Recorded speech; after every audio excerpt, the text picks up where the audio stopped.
Nama saya Dini Fronitasari. Nanti yang akan memandu sekaligus memoderatori acara pada siang hari ini hingga selesai. Dan telah bergabung bersama kita di sini, kami ucapkan selamat datang dan selamat siang Ibu Lina. Bisa mendengar suara saya? Ya, selamat siang Mbak Dini. Oke, Sudah jelas terima suaranya kasih. terdengar? Terdengar jelas ya Bu ya? Sehat Ibu? Ya, Alhamdulillah. Alhamdulillah. Baik, terima kasih Bapak dan Ibu Sivitas BRIN. Sebelum memulai acara, saya akan sedikit membacakan CV dari narasumber kita pada siang hari ini, yaitu Ibu Ramalina ME. Beliau adalah PLT Direktur Pembinaan Jabatan Fungsional dan Pengembangan Profesi SDM IPTEK. Beliau lahir di Wonosobo 14 Januari 1981. Riwayat pendidikan beliau telah menyelesaikan S2 di Economic Planning Public Policy program di National Graduate Institute for Policy Studies Tokyo, Jepang. Ini sebenarnya banyak sekali ya Bu ya, mungkin tidak saya bacakan semuanya.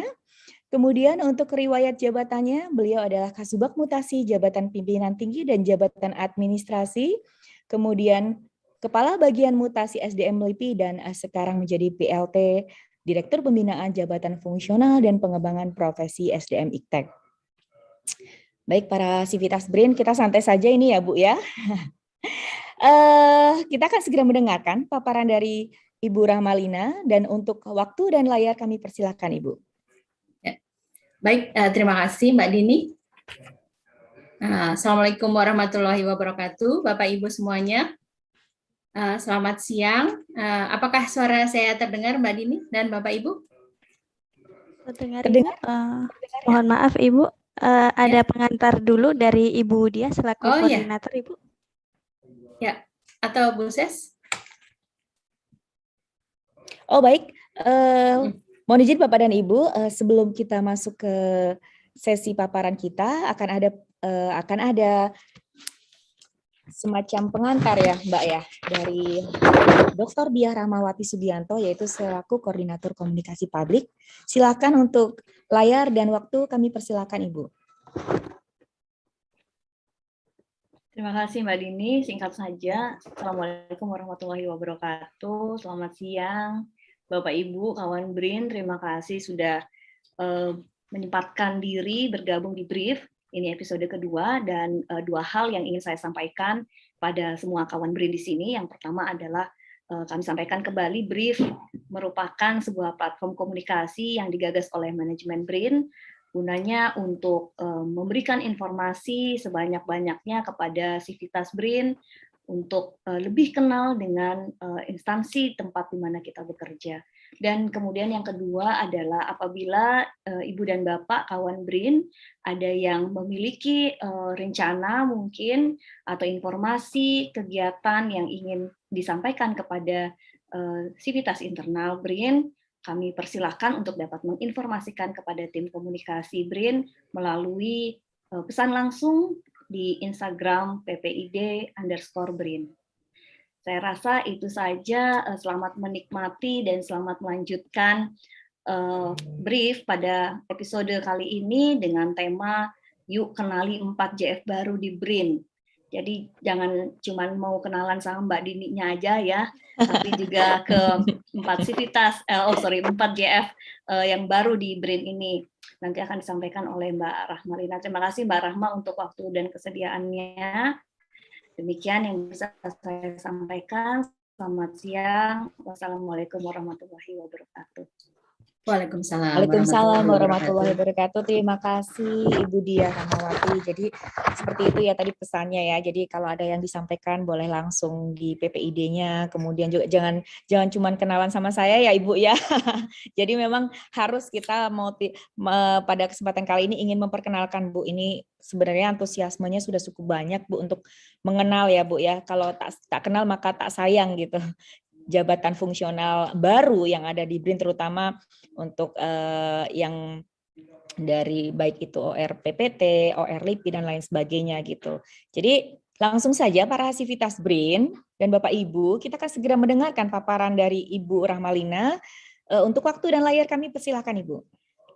Baik, terima kasih sekali lagi Mbak Dini. Mbak Diah. Ini sepertinya Mbak Diah pinter ya milih, karena ini acaranya biasanya pagi ya. Pagi itu kan masih segar, Jumat habis olahraga gitu. Ini kan habis Jumatan ngantuk. Jadi dikasih moderatornya itu yang cantik nih, bikin Waduh. seger dan ngantuk gitu ya. Semoga nanti Bapak Ibu juga setelah kita ngulik HKM, kemudian kenalan sama 4JF ini nggak ngantuk ya, nanti ada Mbak Dini di sini. Siap, Ibu. Baik, ya boleh saya izin share screen. Apakah sudah terlihat? Sudah Bu. Sudah Ya. cukup jelas. Baik. Baik, terima kasih. Mungkin saya langsung saja. Tadi sudah sedikit prolog ya dari Mbak Diah.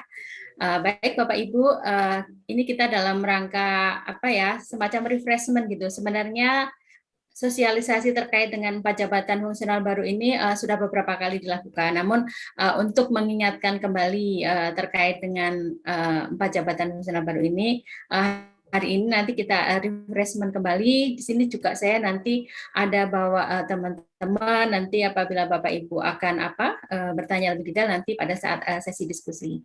Baik, sebagai tindak lanjut dari terbitnya Perpres 78 tahun 2021, maka tugas, fungsi, kewenangan dari LIPI, kemudian LAPAN, BATAN, BPPT itu beralih menjadi tugas dan kewenangan BRIN. Dalam hal ini termasuk dalam hal pembinaan jabatan fungsional. Nah, ini termasuk juga jabatan fungsional yang tadinya di LIPI. Nah, ini juga beralih sekarang menjadi di bawah pembinaan BRIN. Nah, kebetulan kemarin kan LIPI baru mengembangkan 4 jabatan fungsional yang baru ya. Ada analis pemanfaatan iptek, kemudian kurator koleksi hayati, dan penata penerbitan ilmiah serta analisis data ilmiah. Jadi ini bisa disebut kuartet gitu ya. Ada 4 JF, nggak kembar sih, tapi maksudnya ya memang munculnya hampir-hampir bersamaan seperti itu. Jadi pertama muncul itu API dan kurator koleksi hayati, kemudian penata penerbitan ilmiah dan analis data ilmiah. Mungkin saya sedikit flashback terkait dengan dasar hukum pembentukan 4JF ini ya. Jadi seperti kita lihat, analis pemanfaatan iptek dan kurator koleksi hayati ini terbit dengan regulasi Permenpan nomor 79 tahun 2020 dan nomor 80 tahun 2020. Jadi ini kan berurutan ya. Kemudian juknisnya peraturan LIPI nomor 4 tahun 2021, alhamdulillah sudah selesai juknisnya, dan peraturan LIPI nomor 5 tahun 2021. Kemudian menyusul kemudian yang penata penerbitan ilmiah dan analisis data ilmiah.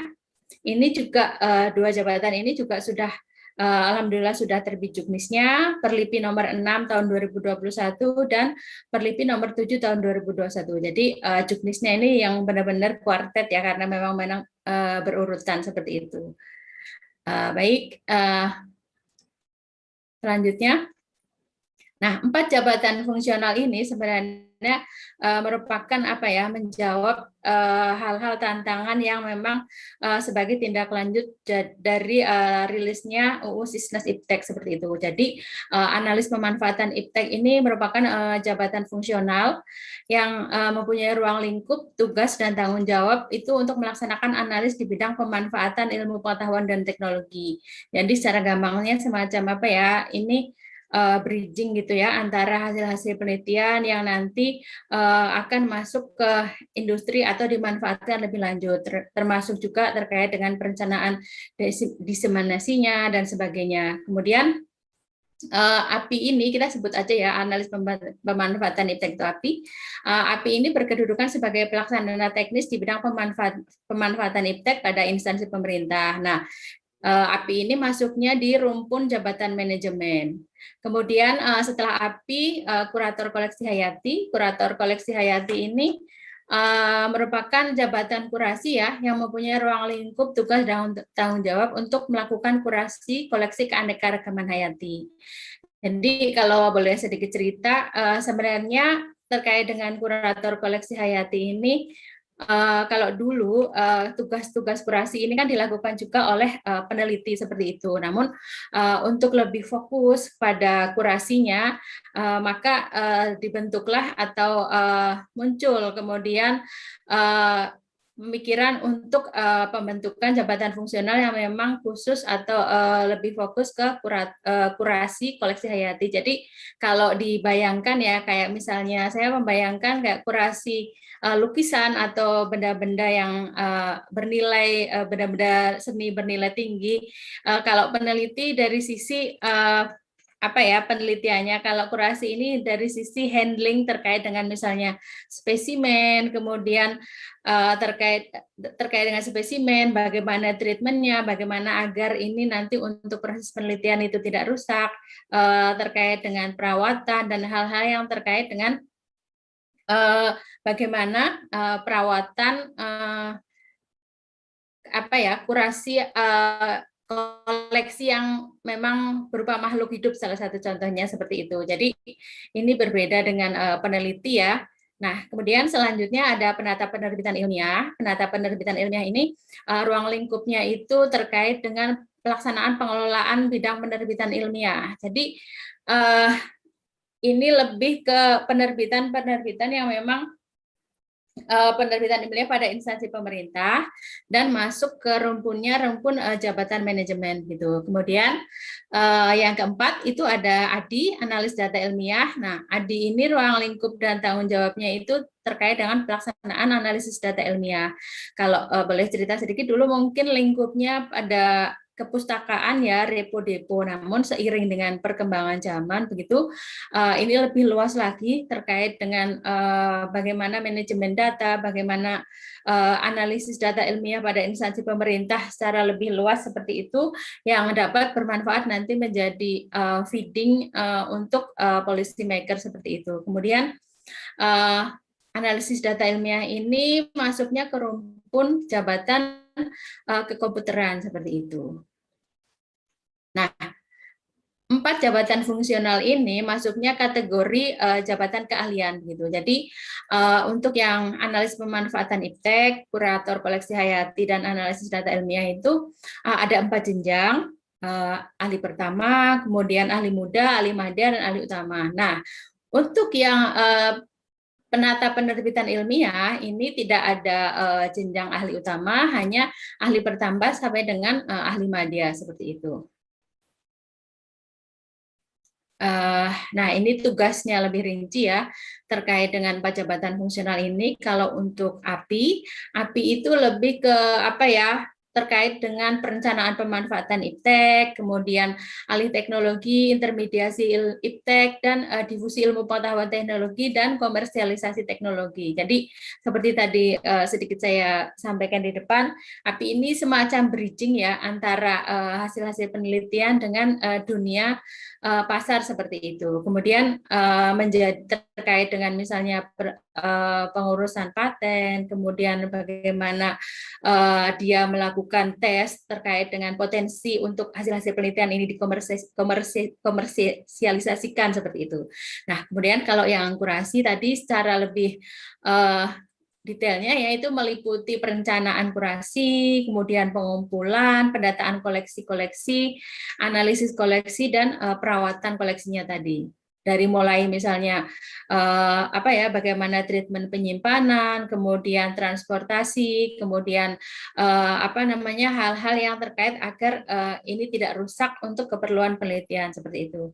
Kemudian untuk yang penata penerbitan ilmiah itu melaksanakan pengelolaan penerbitan ilmiah yang meliputi perencanaan dan pelaksanaan penerbitan ilmiah. Jadi di sini menjadi support ya, misalnya peneliti hasil penelitiannya akan dipublikasikan, nanti teman-teman yang dari penata penerbitan ilmiah ini yang nanti akan membantu untuk proses sampai dengan nanti terbitnya hasil-hasil karya ilmiah seperti itu. Kemudian yang terkait dengan analisis data ilmiah, nah, ini terkait dengan meliputi perencanaan terkait analisis data ilmiah, kemudian pengelolaannya juga, dan penyampaian data ilmiah ini menjadi sampai dengan data-data ini itu clean untuk siap untuk dipakai sebagai salah satu bahan untuk penelitian seperti itu atau untuk policy maker seperti itu. Nah, kemudian dari 4 jabatan fungsional tadi, bagaimana pengangkatan ke dalam jabatan fungsional tersebut? Jadi, secara umum, secara norma umum ini mengikuti Permenpan 13 tahun 2019 ya, bahwa pengangkatan ke dalam jabatan fungsional itu kan ada 4 cara ya, artinya ada 4 skema seperti itu. Yang pertama itu pengangkatan pertama. Nah, pengangkatan pertama ini biasanya dialokasikan untuk yang pengangkatan informasi CPNS. Jadi ini yang terkait dengan biasanya apa ya, pengangkatan pertama seleksi di tiap-tiap kementerian atau lembaga seperti itu. Jadi kemudian yang kedua perpindahan dari jabatan lain, kemudian ada penyesuaian atau in-passing. Nah, penyesuaian atau in-passing ini untuk yang jabatan fungsional baru, termasuk 4 jabatan fungsional ini. Dan yang terakhir promosi. Mungkin kita kupas satu persatu terkait dengan syaratnya ya. Nah, ini untuk yang pengangkatan pertama itu syaratnya sebenarnya 4 skema ini syarat normatifnya sama ya, memiliki integritas, moralitas, serta sehat jasmani dan rohani. Kemudian, nah untuk yang pengangkatan pertama ini berijazah paling rendah S1 atau D4 di bidang yang sesuai dengan jabatan fungsional ya. Nanti untuk pengangkatan pertama ini ada bidang-bidang yang memang spesifik seperti itu. Nah kemudian nilai prestasi kerja paling rendah bernilai baik dalam 1 tahun terakhir. Kemudian pengangkatan ini seperti tadi saya bilang, pengangkatan dari calon PNS. Kemudian, nah ini terkait dengan implementasi PP 17 tahun 2020, maka teman-teman yang dari CPNS ini nanti ketika dia diangkat menjadi PNS ya 100% pas pengangkatan sumpah biasanya sudah bisa sekaligus diangkat ke dalam jabatan fungsional. Kalau dulu kan memang harus ada prasyarat untuk apa ya, mengikuti dan lulus pelatihan fungsional itu. Namun terkait dengan terbitnya PP 17 tahun 2020, maka teman-teman bisa diangkat dulu, nanti setelah diangkat dikasih waktu 3 tahun wajib mengikuti dan lulus pelatihan fungsional tersebut.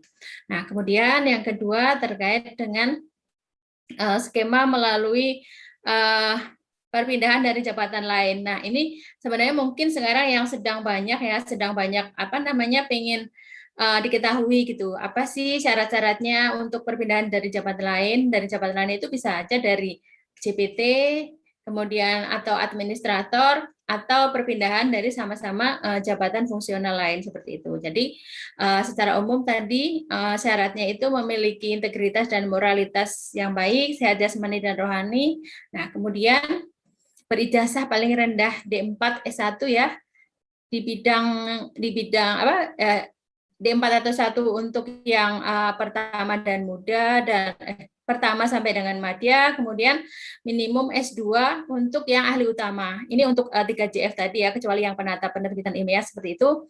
Kemudian ikut dan lulus uji kompetensi. Nah, untuk perpindahan jabatan ini ada uji kompetensi seperti itu. Kemudian syarat lainnya adalah mempunyai pengalaman minimal 2 tahun di bidang yang terkait dengan jabatan fungsional yang akan dituju. Jadi Bapak Ibu nanti diharapkan sudah mempunyai pengalaman 2 tahun di bidangnya ini. Kemudian nilai prestasi kerja paling rendah bernilai baik dalam 2 tahun terakhir ini ya. Jadi ini punya pengalaman yang terkait dengan bidang ini, kemudian juga prestasinya bagus, kemudian ini juga yang lebih penting lagi adalah terkait dengan batas usia. Jadi mohon diperhatikan terkait dengan batas usia. Paling tinggi itu 53 tahun untuk perpindahan ke dalam JF 4 JF tadi yang pertama muda, kemudian untuk yang perpindahan ke madya itu maksimum 55 tahun, dan yang ke utama yang dari JPT itu 60 tahun, serta yang perpindahan dari jabatan lain yang sama jenjangnya, misalnya dari peneliti utama ke perekayasa utama, nah itu atau ke API utama itu usia maksimum adalah 63 tahun. Nah, usia maksimum ini adalah usia maksimum pada saat penetapan dan pelantikan. Jadi ini harus benar-benar menjadi concern ya, artinya usia 53, 55, 60, terutama yang 60, 63 ini yang perpindahan dari JPT ataupun yang dari jabatan fungsional utama lain, ini usia yang harus diperhatikan adalah usia ketika penetapan atau pelantikan. Jadi misalnya memang ada keinginan untuk perpindahan ke jenjang ini harap diperhatikan terkait dengan proses-proses sebelum penetapan atau pelantikan seperti itu. Misalnya ada uji kom, kemudian proses juga untuk di BKN, di Setnek. Nah, ini perlu diperhatikan estimasi waktunya, jangan sampai nanti sudah masuk injury time, kemudian TMS seperti itu, dan nanti ada risiko untuk pensiun seperti itu. Nah, kemudian yang selanjutnya adalah terkait dengan ini skema pengangkatan dalam jabatan fungsional ini melalui in-passing. Nah, in-passing ini memang dibuka untuk jabatan fungsional baru ya. Artinya 4 jabatan fungsional baru ini masih dalam masa in-passing. Sekitar sampai November dan Desember 2022 seperti itu. Jadi syarat-syarat untuk in-passing, nah ini mungkin untuk teman-teman yang memang masih di jabatan pelaksana ya, belum masuk ke jabatan fungsional, ini juga bisa menjadi opsi untuk mengikuti in-passing ke 4 jabatan fungsional baru ini. Syaratnya ini untuk yang ahli pertama sampai dengan madya ini minimal D4 S1, kemudian untuk yang ke utama itu minimal magister ya atau S2, kemudian pengalaman seperti tadi juga yang di perpindahan dari jabatan fungsional lain, pengalaman 2 tahun di bidangnya, kemudian nilai prestasi kerja paling rendah bernilai baik dalam 2 tahun terakhir ini, mengikuti dan lulus uji kompetensi portofolio, kemudian perlu diingat juga bahwa karena ini jabatan fungsional baru, maka ada durasi ya, durasi maksimum masa in-passing-nya. Nah, ini kan diundangkannya kalau yang API dan kurator itu November ya, kalau tidak salah November 2020.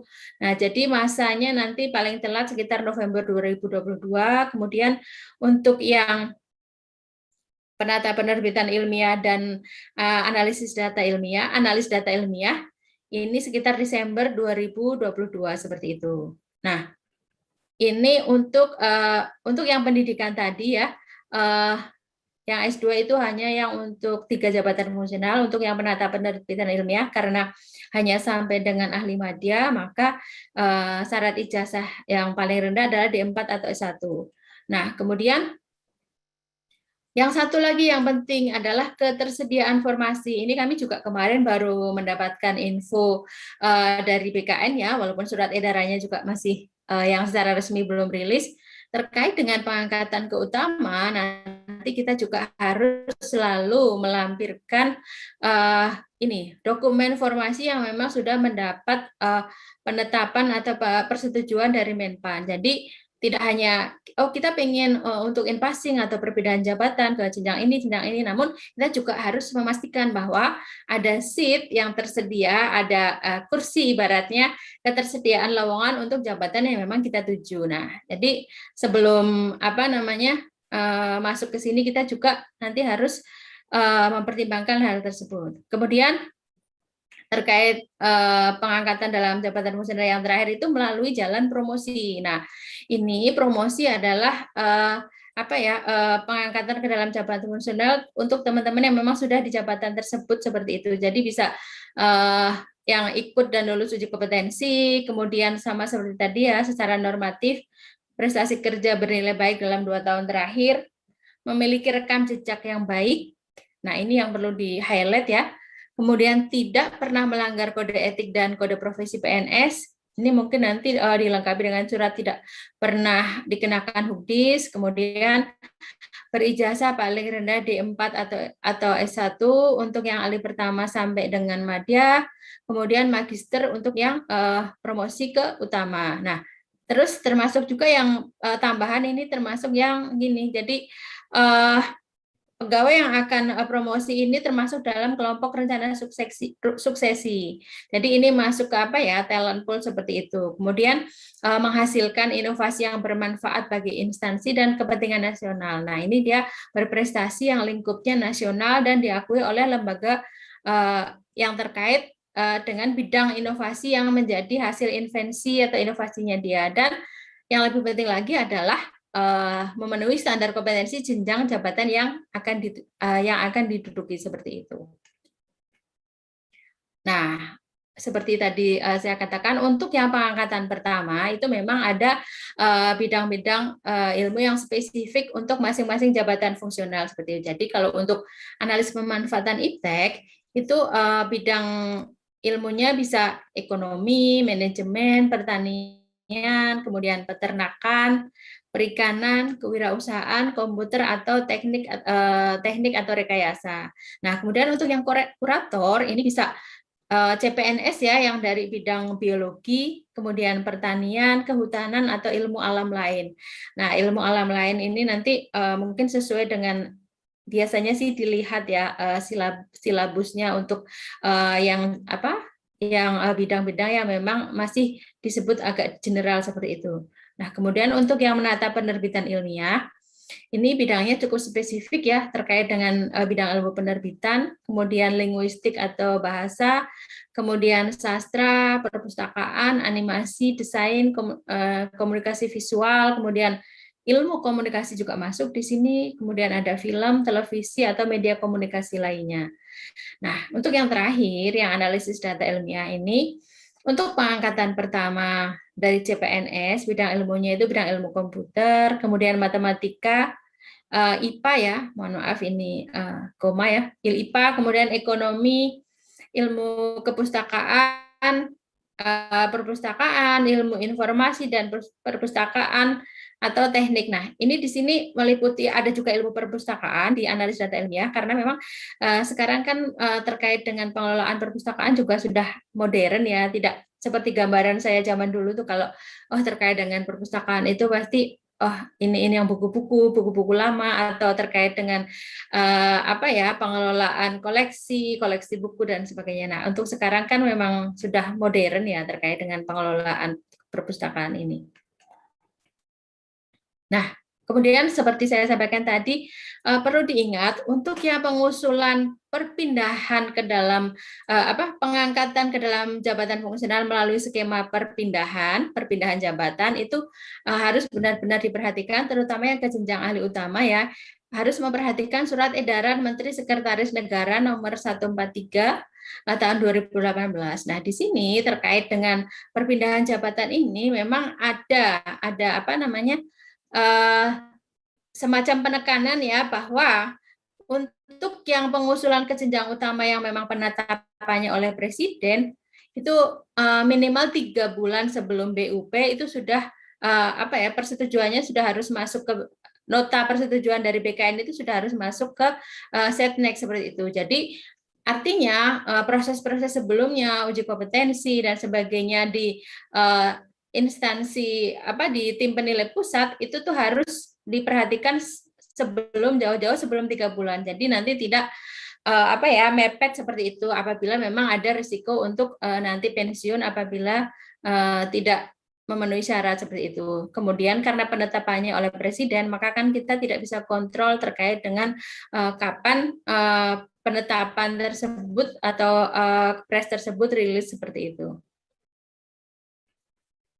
Nah, ini seperti tadi untuk yang perpindahan jabatan terutama ya, benar-benar harus diperhatikan terkait dengan usia. Nah, misalnya akan perpindahan ke jabatan fungsional yang tadi, terutama yang 3 ya, yang API, kemudian kurator koleksi Hayati dan Adi ini usia. Nah, usia itu pada saat akan mengajukan perpindahan itu mohon dipertimbangkan terkait dengan usia dan BUP-nya seperti itu. Jadi usia maksimum yang ditetapkan di syarat tadi adalah usia maksimum pada saat penetapan atau pelantikan. Jadi proses-proses sebelumnya itu juga mohon dipertimbangkan karena memang ada proses eksternal yang tidak bisa tidak bisa kita estimasi secara tepat SLE-nya ibaratnya gitu loh. Kemudian terkait dengan HKM, pastikan bahwa sudah mengukur terkait dengan pemenuhan HKM yang dipersyaratkan gitu. Kira-kira memang memenuhi atau tidak seperti itu. Kalau misalnya masih gambling dan BUP-nya sudah dekat, ya itu mohon dipertimbangkan kembali. Nah, kemudian tadi juga yang perlu diingat adalah formasi atau ketersediaan lowongan jabatan pada memang jabatan yang dituju seperti itu. Pada jabatan dan jenjang yang dituju seperti itu. Nah, yang lebih penting lagi adalah durasi proses. Jadi durasi proses itu memang tadi kan seperti di surat edaran Setnek tadi minimal 3 bulan. 3 bulan itu pun yang apa ya masuk kategori sudah mepet sekali. Jadi kira-kira kalau misalnya memang sudah mau BUP, at least lah 6 bulan sebelumnya itu harus sudah mengusulkan seperti itu. Jadi misalnya di proses uji kompetensi ada perbaikan atau apa, itu masih ada waktu, ada kelonggaran, jadi tidak buru-buru dari sisi pengusul ataupun dari sisi teman-teman administrasi di apa ya BOSDM masing-masing seperti itu. Untuk selanjutnya, nah ini target angka kredit di masing-masing jabatan. Ini masih mengikuti norma ya. Target angka kreditnya untuk yang ahli pertama itu 12,5, kemudian yang muda ini 25, kemudian yang madya ini 37,5, dan yang utama ini 50. Ini kecuali yang penata penerbitan ilmiah ya. Nah, angka kredit ini adalah target angka kredit tahunan. Kemudian ada juga target angka kredit untuk pemeliharaan dalam jabatan. Nah, pemeliharaan ini misalnya ya ada pejabat fungsional yang memang telah memenuhi syarat untuk kenaikan jabatan setingkat lebih tinggi. Namun karena tadi pertimbangan tidak ada seat yang available gitu ya, belum tersedia, maka memang masih tetap di jabatan yang atau di jenjang yang saat ini. Nah, untuk yang seperti itu, maka pejabat fungsional tersebut tiap tahun harus memenuhi minimum ya angka kredit untuk pemeliharaan itu untuk ahli pertama 10, kemudian untuk yang ahli muda itu 20, kemudian untuk yang madya itu 30 seperti itu.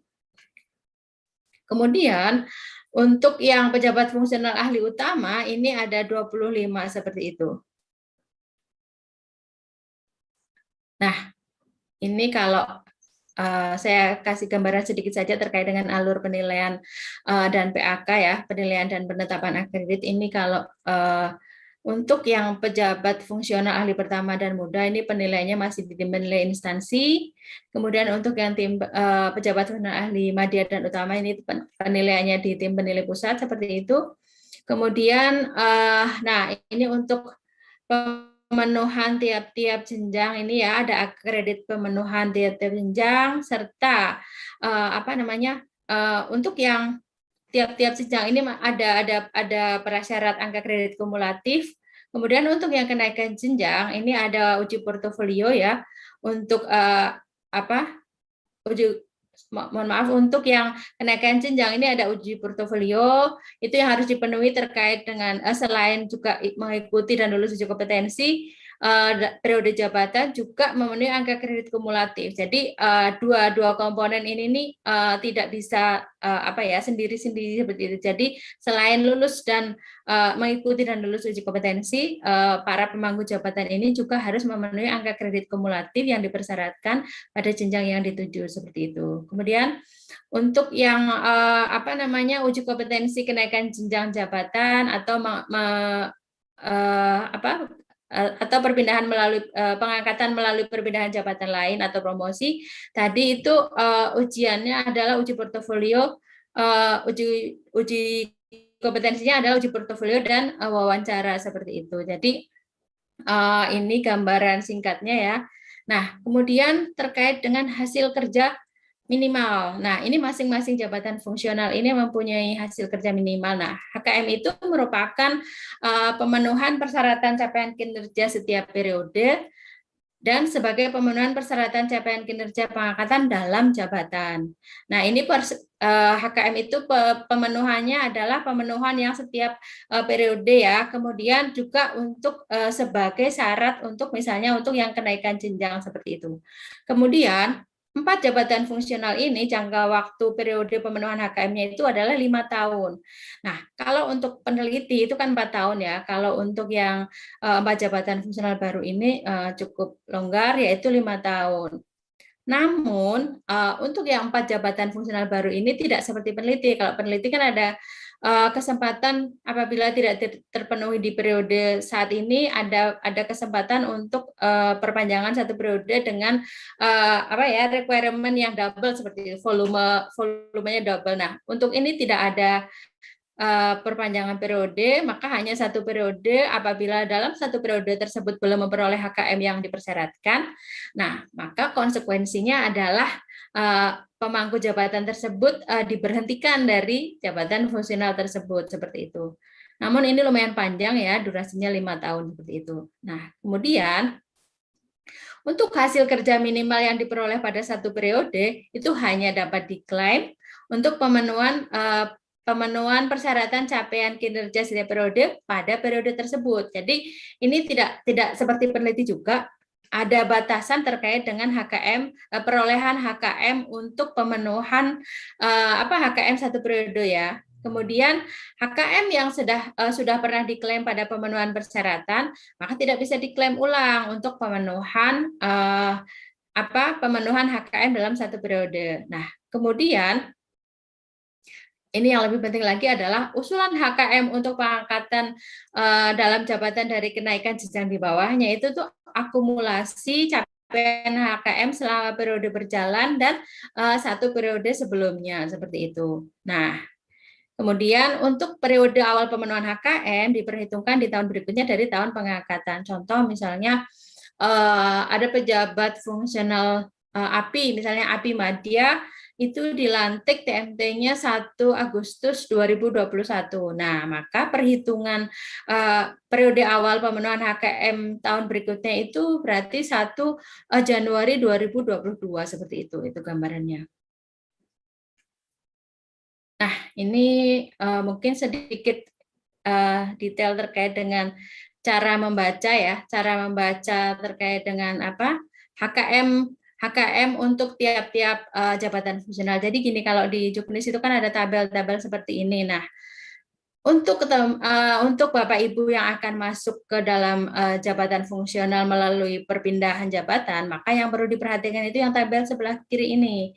Jadi ini kan ada requirement ya, ada HKM untuk pengangkatan dalam jabatan fungsional melalui perpindahan. Jadi yang diperhatikan yang butir-butir kegiatan yang sebelah kiri ini. Nah, di sini kan ini atau ya, artinya ini bersifat substitusi. Misalnya melakukan pendampingan, penyusunan kelengkapan, pendaftaran usulan perlindungan produk iptek yang dihasilkan oleh pemerintah dan atau terafiliasi dengan pemerintah. Nah, ini karena di sini atau ya bisa digantikan oleh misalnya ternyata dia punya hasil kerja menyusun kelengkapan administrasi kerjasama berbasis hasil iptek. Kalau misalnya yang pertama tidak ada, yang kedua ada, nah ini bisa saling menggantikan.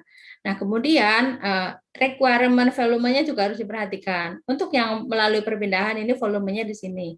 Nah, untuk yang HKM untuk pemenuhan 1 periode jabatan, itu butir kegiatannya di sini ini lebih banyak, namun juga sama ini ya, substitusi dan volumenya juga berbeda. Ada yang memang volumenya sama, ada juga yang volumenya berbeda.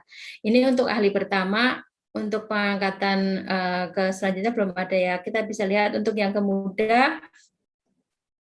Nah, ini bisa dilihat untuk yang muda, untuk yang pengangkatan melalui perbedaan jabatan. Ini ada di sini, misalnya HKM-nya itu melakukan penelusuran invensi teknologi terdahulu atau kontrak sebelumnya. Ini volumenya 2. Nah, untuk pemenuhan HKM periode jabatan, di sini HKM-nya menyusun portofolio perlindungan produk iptek yang dihasilkan oleh pemerintah dan atau terafiliasi dengan pemerintah. Ini volumenya 4. Nah, inilah bedanya. Nah, terus kemudian kalau untuk yang pengangkatan dalam jabatan karena kenaikan sebelumnya, ini volumenya juga ada dan ini volumenya berbeda ya, dan kemudian ini juga sama substitusi seperti itu, dan bukan dan ya, tapi atau, artinya yang di bawah ini bisa menggantikan yang pertama ini, seperti itu, saling menggantikan seperti itu.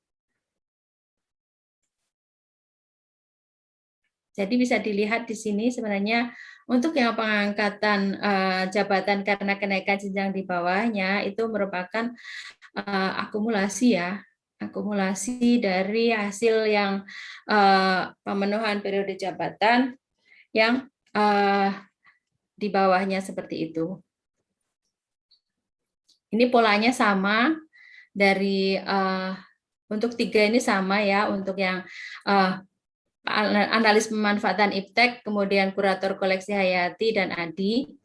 Coba kita lihat untuk yang penata penerbitan ilmiah sebentar.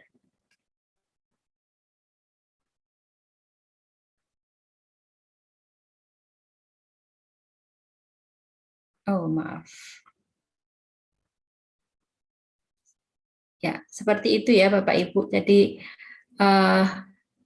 lumayan simple kalau dilihat. Namun nanti kalau implementasinya kita lihat nanti. Nah, ini contohnya untuk yang utama bisa kita lihat di sini. Kalau tadi kan di apa ya yang API itu di sini HKM-nya atau ya, artinya substitusi. Nah, kalau untuk yang kurator koleksi Hayati ini ada yang dan, artinya kalau semua item-item ini harus dipenuhi semuanya. Misalnya untuk yang pengangkatan dalam jabatan melalui perpindahan jabatan atau promosi, ini contohnya ada 2 HKM yang harus dipenuhi, volumenya 1. Namun untuk yang pemenuhan HKM untuk persyaratan pemeliharaan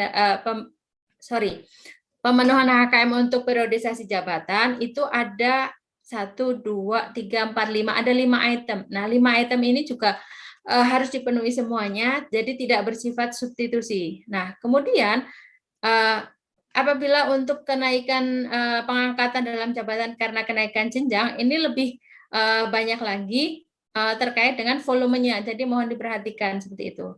Ini tidak substitusi ya, namun memang dan. Misalnya semuanya ini harus dipenuhi. Jadi misalnya ada salah satu dari persyaratan ini tidak dipenuhi, maka tidak memenuhi syarat seperti itu. Itu mungkin sedikit perbedaan di masing-masing. Nah, ini untuk yang penata penerbitan ilmiah ini masih sama seperti yang tadi API ya, atau hanya kurator koleksi Hayati yang agak sedikit berbeda. Baik, ini beberapa yang sama, saya skip saja, mungkin langsung ke bagaimana mekanisme perpindahannya. Nah, ini kan ini ya lumayan sekarang sedang banyak yang memang butuh informasi terkait dengan perpindahan jabatan ke dalam 4 jabatan fungsional baru ini. Nah, ini mungkin saya fokuskan karena ini masih jabatan fungsional baru, beberapa ketentuan umum uji kompetensi dalam rangka in-passing ke dalam 4 jabatan fungsional baru ini. Yang pertama, uji kompetensi pengangkatan melalui penyesuaian atau in-passing ke dalam JFAP, ADI, kurator koleksi Hayati, dan penata penerbitan ilmiah ini merupakan uji kompetensi untuk uji kompetensi penyesuaian atau in-passing seperti itu, karena ini masih kategori jabatan fungsional baru, jadi masih ada waktu 2 tahun untuk in-passing ke dalam jabatan fungsional ini. Jadi kalau in-passing apa sih bedanya sama perpindahan jabatan itu? Kalau in-passing itu sebenarnya relatively syaratnya itu lebih sederhana seperti itu. Jadi tidak ada tidak ada syarat pengalaman sebelumnya dari tidak ada pengalaman terkait dengan syarat pengalaman pada jabatan fungsional sebelumnya seperti itu. Kemudian mohon maaf apakah hilang ya ininya paparannya atau tidak? Sebentar. Ada gangguan sedikit. Oke. Nah, kemudian uji kompetensi penyesuaian atau in-passing ini dilakukan melalui uji kompetensi portofolio gitu. Jadi pada saat in-passing itu memang uji awalnya hanya uji portofolio, mungkin belum perlu untuk wawancara dan hanya melihat portofolio pada pengalaman yang terkait dengan jabatan fungsional yang dituju seperti itu. Kemudian uji kompetensi penyesuaian atau in-passing ini ke jenjang ahli pertama, muda, dan madya seperti itu. Mohon maaf, sebentar saya ada sedikit gangguan ya.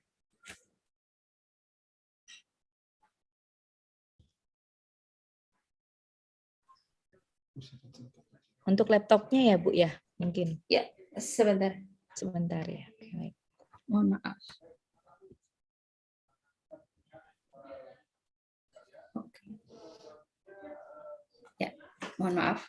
Nah, kemudian saya sedikit ulang tadi, uji kompetensi untuk penyusuan atau in-passing ini melalui uji portofolio seperti itu. Jadi belum ada uji wawancara seperti itu. Kemudian terkait dengan uji kompetensi penyusuan atau in-passing ini diperuntukkan bagi penyesuaian ke jenjang ahli pertama, muda, dan madya. Nah, untuk penyesuaian in-passing, untuk in-passing ini tidak ada ke utama ya, ke utama itu melalui mekanisme perpindahan jabatan seperti itu. Nah, untuk yang di sekretariat tim penilai pusat atau sekarang kalau dulu di Pusbindiklat ya, kalau di BRIN sekarang di Direktorat Pengembangan Pembinaan Jabatan Fungsional dan Pengembangan Profesi, ini uji kompetensi kita buka secara daring setiap bulan. Jadi Bapak Ibu bisa menyampaikan submit usulan untuk in-passing ini setiap bulan seperti itu. Jadi usulan yang disampaikan pada bulan berjalan, misalnya ini masuk pada bulan November ini, maka kita akan agendakan penilaian untuk bulan berikutnya seperti itu. Nah, kemudian ini terkait dengan kelulusan peserta ya. Bagi peserta yang lulus uji kompetensi penyesuaian, nanti akan diberikan penetapan angka kredit dan surat keterangan memenuhi persyaratan kompetensi. Nah, ini yang yang berlakunya memang hanya sampai dengan pada batas akhir pengangkatan melalui penyesuaian in-passing seperti tadi saya sampaikan. Ini perlu diperhatikan ya, bahwa yang sudah mendapatkan PAK dan surat rekomendasi ini harus memperhatikan durasi untuk pengangkatan seperti itu. Jadi untuk yang API dan kurator koleksi hayati ini paling lambat 29 November 2022 itu harus sudah dilantik seperti itu, atau pelantikannya seperti itu. Kemudian untuk yang penata penerbitan ilmiah dan ADI itu paling lambat 21 Desember 2022. Ini sudah harus diangkat atau dilantik seperti itu. Nah, bagaimana untuk yang pengusul yang dinyatakan tidak lulus, itu memang masih dikasih kesempatan untuk mengikuti uji kompetensi ulang dengan memperhatikan periode waktu pada poin di atas ini. Jadi usulan ulang ya, mengikuti uji kompetensi ulang itu syarat dan ketentuannya sama kayak usulan baru seperti itu. Terus semua prosesnya itu free ya, tidak dipungut atau tidak ada biaya sepeser pun seperti itu. Nah, kemudian apa saja sih yang harus disiapkan ketika akan mengajukan in-passing ya? Yang pertama adalah surat pengantar. Surat pengantar nanti dilampiri dengan salinan sah ijazah pendidikan paling rendah ya, yang sesuai dengan ketentuan, kemudian salinan sah keputusan jabatan terakhir jabatan ya, misalnya ini kadang ada ya misalnya yang pengusul itu ditulis hanya jabatan pelaksana, padahal sebenarnya sih jabatan pelaksana itu kan ada berbagai macam ya kategorinya seperti itu. Kalau misalnya memang ada dokumen terkait dengan penempatan atau penetapan di jabatan pelaksananya, itu akan lebih bagus seperti itu. Kemudian salinan surat keputusan pangkat atau golongan terakhir.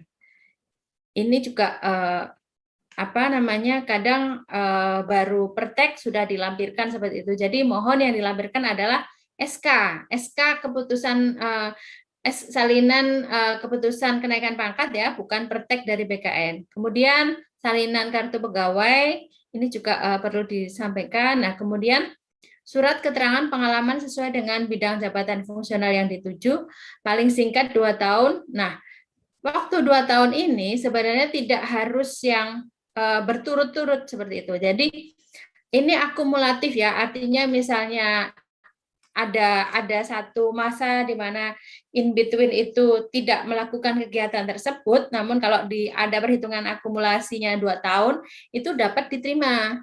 Kemudian daftar riwayat hidup. Nah, pengalaman dari beberapa pengajuan yang masuk, daftar riwayat hidup itu biasanya Bapak Ibu hanya mengambil mentah-mentah seperti itu aja ya, dari Simpak seperti itu. Jadi di situ hanya DRH normatif seperti itu. Padahal sebenarnya di sini DRH itu punya peran penting sebagai misalnya kayak previewnya portofolio kita gitu loh. Kalau bisa kan keterangan pengalaman sesuai dengan bidang CF yang dituju tadi itu nanti akan masuk di portofolio. Tapi di DRH juga perlu disebutkan ya, artinya bahwa di situ menggambarkan memang pengusul ini mempunyai pengalaman, mempunyai portofolio terkait dengan bidang JF yang dituju melalui in-passing ini, seperti itu. Jadi mohon nanti DRH-nya ketika akan mengajukan itu jangan mengambil mentah-mentah dari Simpek saja, tapi di situ diolah, kemudian ya kayak kita pas ngelamar kerja lah. Gimana sih kalau kita nunjukin bahwa kita memang punya experience terkait dengan jabatan fungsional yang memang akan kita tuju, seperti itu. Nah, ini mungkin rincian tadi ya, lebih rinci lagi terkait dengan DRH. Jadi apa ya, pengalamannya itu harus, misalnya tidak harus yang memang langsung menyebut spesifik kegiatan API atau ADI atau kurator, namun bisa juga dengan kegiatan-kegiatan ya, kegiatan yang memang ada kaitannya dengan jabatan fungsional yang dituju, seperti itu. Jadi bagaimana Bapak Ibu itu mengolah hal tersebut ke dalam DRH ya, dan disertai dengan memang bukti atau data dukung dari klaim tersebut di daftar riwayat hidup, seperti itu. Nah, ini ketentuan pengalaman juga tadi seperti saya sudah sebutkan, memang tidak harus secara terus-menerus, namun bukti data dukung untuk memperkuat klaim terkait dengan pengalaman kegiatan yang sesuai bidang JF yang dituju itu minimal itu 2 kegiatan lah. Kita kan bisa disebut, kalau cuma 1 kegiatan mungkin itu belum bisa representasi bahwa dia punya pengalaman atau keahlian yang ini ya, yang nanti akan support terkait dengan bidang JF yang dituju. Nah, bukti dukungnya itu minimal SK dari kegiatan-kegiatan yang diikuti. SK-nya ini dari pejabat yang berwenang. Jadi kadang ada yang melampirkan headingnya SK aja, tapi tidak ada approval atau tidak ada tanda tangan resmi dari pejabat yang berwenang, seperti itu. Jadi dimohon nanti ya benar-benar data dukung yang disampaikan itu memang data dukung yang legally atau yang memang sudah ada pengesahan dari atasan atau pejabat berwenang, seperti itu. Nah, untuk pendaftaran uji kompetensi, kita lakukan semuanya secara daring ya. Jadi ini masing-masing jabatan fungsional sudah ada linknya.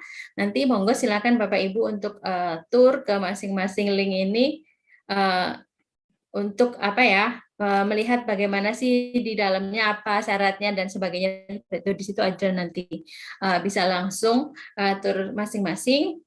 Kemudian, nah terkait dengan informasi lebih lanjut, nanti di sini juga saya sudah menyebutkan kontaknya ya untuk masing-masing PIC-nya untuk masing-masing jabatan fungsional tadi. Jadi nanti monggo silahkan kalau ada yang memang berminat kontak langsung terkait apa syaratnya, kemudian hal-hal yang memang mungkin perlu disiapkan, atau biasanya sih standar hasil kerja atau dokumen-dokumen itu yang memang banyak ditanyakan oleh Bapak Ibu yang memang ada ketertarikan untuk masuk ke jabatan fungsional ini melalui in-passing ataupun perpindahan jabatan. Baik, Mbak Dini, mungkin dari saya itu dulu ya Mbak ya, nanti mungkin bisa didetailkan pada saat diskusi. Terima kasih Bapak Ibu, selamat siang. Ya, saya kembalikan ke Mbak Dini, silahkan. Baik, terima kasih Ibu Rahmalina atas paparannya yang begitu menarik nih Bu, excited saya tadi mendengarnya. Jadi agak bimbang Bu, pindah enggak gitu ya Bu ya, pertanyaannya nanti. Baik para Bapak Ibu Sivitas BRIN yang kami hormati, kini tiba saatnya kita masuk pada sesi diskusi, dan untuk sesi diskusi ini Bapak dan Ibu bisa menanyakan di kolom chat di Zoom ataupun di YouTube streaming, dan nanti akan dipilih panitia untuk bisa ditampilkan dan akan saya tanyakan langsung ke Ibu Rahmalina dan tim ya Bu ya. Mungkin di sini ada timnya juga yang bisa menjawab. Mungkin dari panitia bisa ditampilkan untuk pertanyaan yang sudah dikurasi.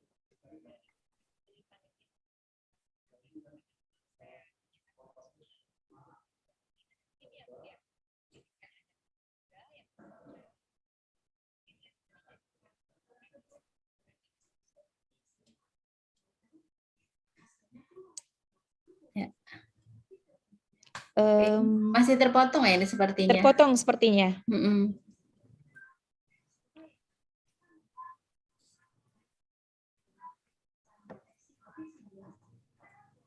Baik, di sini juga saya bawa tadi PIC dari masing-masing JF ya, nanti bisa bantu melengkapi Baik, Ibu. Saya call dulu Mbak Meisha. Udah kan ada Mbak Meisha ya? Mbak Heni? Mbak Mesya, bisa dengar suara saya? Oke. Sudah ada di sini?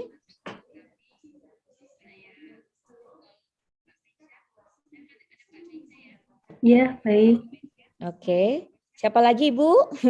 Mbak Mesya, Ya, ada Mbak Meisha, Mbak ada Mbak Heni, nggak apa-apa nanti. Mbak Heni Monggo sudah silahkan. masuk semua ya. Baik. Gitu. Oke, tadi bisa ditampilkan lagi Mbak Yusri untuk pertanyaan yang sudah dikurasi, akan saya bacakan.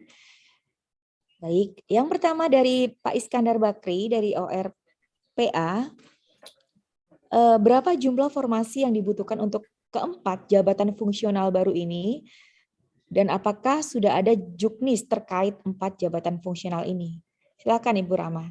Mungkin Ya. Satu-satu aja ya Bu ya, biar lebih ini terjawab dulu ya. Baik.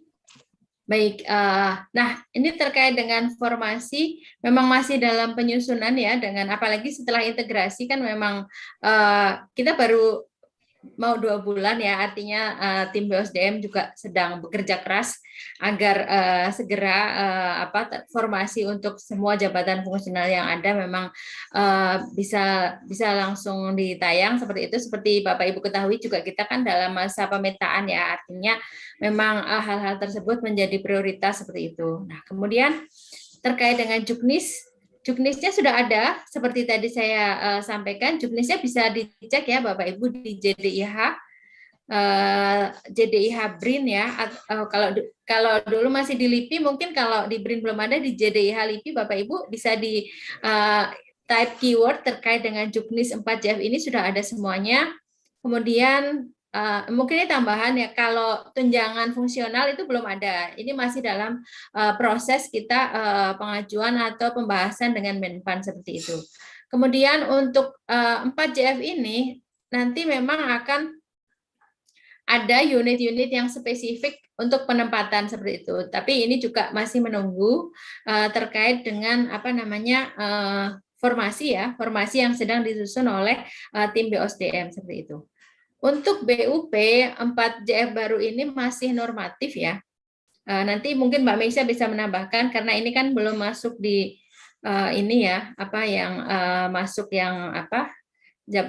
jabatan fungsional yang masuk di USINAT seperti itu. Nah, kemudian yang pertanyaan selanjutnya ini mungkin sedikit keluar konteks ya terkait dengan pengembangan teknologi nuklir ya. Ini sedang dalam tahap pembahasan untuk persiapan harmonisasi ya untuk yang JF pengembangan teknologi nuklir. Jadi mohon bersabar. Ini merupakan split off dari peranata nuklir ahli ya. Kemudian ini yang mungkin saya bacakan dulu kali ya Bu ya. Oke.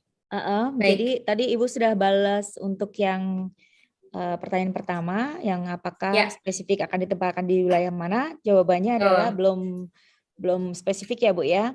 Ya, namun sebenarnya sudah bisa ya ada estimasi terkait dengan hal tersebut pada aplikasi penataan seperti itu. Bapak Ibu bisa melihat di situ sebenarnya sudah di breakdown ya, kira-kira di mana gitu. Kalau misalnya Bapak Ibu bisa membuka aplikasi penataan kan di situ bisa di type misalnya jabatan fungsional apa gitu, itu kira-kira penempatannya di mana. Nah itu bisa dilihat dari situ. Untuk sementara sampai dengan nanti formasi dokumen formasi yang memang sudah ditetapkan itu nanti dirilis seperti itu. Baik, untuk yang usia pensiun itu juga belum ya Bu ya, berarti usia pensiun dari masih mengikuti masih normatif ya. Normatif. Ya. Itu untuk pertanyaan pertama. Yang kedua, bagaimana status keberadaan JF pengembang teknologi nuklir juga tadi sudah dijawab oleh Ibu. Ya. Baik, kita menuju yang ketiga dari Ikamian dari PP Iptek. Misal PNS belum punya jakpung atau belum pernah dilantik, namun berminat masuk di salah satu 4JF ini, akan masuk kategori pengangkatan yang mana? Seperti itu, gimana? Ya, Ya, ini untuk yang misalnya tadi seperti saya sebut ya, teman-teman yang memang masih belum menduduki jabatan fungsional tertentu, dalam artian sekarang masih jabatan pelaksana, itu nanti bisa masuk ke 4JF ini melalui in-passing seperti itu, melalui jalur in-passing. Jadi syaratnya juga relatively lebih simpel daripada perpindahan jabatan. Teman-teman bisa masuk melalui jalur in-passing seperti itu. baik. Kemudian Bu, berikutnya, apakah proses in-passing bisa dilakukan dari PNS yang sudah memiliki jabatan fungsional, misalnya seperti saya gitu, prekayasa gitu Bu? Ya, bisa, tapi berhenti dulu dari jabatan fungsional sebelumnya ya. Artinya kalau misalnya masih sama-sama jabatan fungsional, itu kan skemanya jadi perpindahan jabatan ya, Ya. bukan in passing seperti itu. Baik, selanjutnya Bu, untuk PNS yang belum punya JF dan baru kembali dari tugas belajar, prosesnya bagaimana Bu, dan sebab terdapat syarat 2 pengalaman pada jabatan fungsional tersebut? Nah, untuk yang kategori PNS yang baru aktif ya dari Tubel, ini sebenarnya sama dengan yang pelaksana tadi ya. Misalnya memang belum punya JF, itu persyaratannya sama seperti yang teman-teman yang memang belum memangku jabatan fungsional tertentu seperti itu, masih pelaksana, itu prosedurnya sama, jadi bisa ikut in passing seperti itu. Baik Bu, kemudian pertanyaan selanjutnya. Ini sebenarnya terkait ya Mbak, yang 4 ini yang ya. mana? Oke, mungkin saya bacakan saja Bu. Untuk rekayasa peneliti yang ingin pindah ke API, apakah wajib melalui uji kompetensi? Oh, tadi sudah terkait ya Bu ya sebenarnya. Ya, itu sudah harus melalui uji kompetensi. Ada uji kompetensinya, oke terjawab. Kemudian apakah untuk perpindahan jabatan fungsional ke prekayasa dibatasi dan harus membuat laporan 2 tahun terakhir, sedangkan yang CPNS sudah otomatis? Ini sepertinya ke prekayasa ya, bukan Iya, maksudnya mungkin, oke. Mungkin maksudnya perpindahan dari mungkin ya Bu ya. Ya, baik. Ini sebenarnya hampir sama sih ya, artinya terkait dengan pengalaman tadi, ini laporan 2 tahun terakhir ya, artinya terkait dengan portofolio ya. Secara umum di perpindahan ke jabatan fungsional prekayasa juga hampir sama. Seperti tadi saya tekankan, itu monggo silahkan dikuatkan pada daftar riwayat hidup atau bukti dukung yang memang akan disampaikan sebagai sebagai lampiran dari surat usulan seperti itu. Jadi sama, ini portofolionya kemudian diperkuat tidak bagaimana Bapak Ibu nanti mengolah portofolio atau kegiatan-kegiatan yang memang ada keterkaitan, kira-kira ada keterkaitan menjadi menjadi semacam portofolio yang akan mendukung atau memperkuat usulan Bapak Ibu untuk pindah ke jabatan, untuk perpindahan jabatan. Jadi tidak hanya 4JF tadi, ke prekayasa juga sama seperti itu ya Mbak Dini. Oh, baik Bu. Ya. Untuk pertanyaan berikutnya mungkin bisa naik ke atas dari admin. Sebenarnya saya tidak bisa. Oh ya, oke. Dari Haryanto, untuk analisis data ilmiah Bu, Adi ya tadi, seandainya pada posisi sebelumnya berbeda, pengalaman minimal 2 tahun, dibuktikannya dengan apa? Mungkin evidennya dengan apa? Silakan. Berbeda ini maksudnya apa ya? Kalau berbeda sama sekali mungkin agak susah ya, maksudnya tidak ada pengalaman sama sekali. Namun kalau misalnya untuk identifikasi apa sih sebenarnya kegiatan-kegiatan yang ada semacam ada semacam intersection ada semacam irisan dengan 4 jabatan fungsional yang dituju ini, nanti bagaimana pengemasannya seperti itu Mbak? Oh, baik. Jadi nanti sebenarnya mungkin teman-teman bisa berkonsultasi dulu sebenarnya kan kadang mungkin sebenarnya kegiatan ini masuk ke situ nggak ya, atau sebenarnya kegiatan ini masuk ke HKM untuk perpindahan ini nggak ya, seperti itu.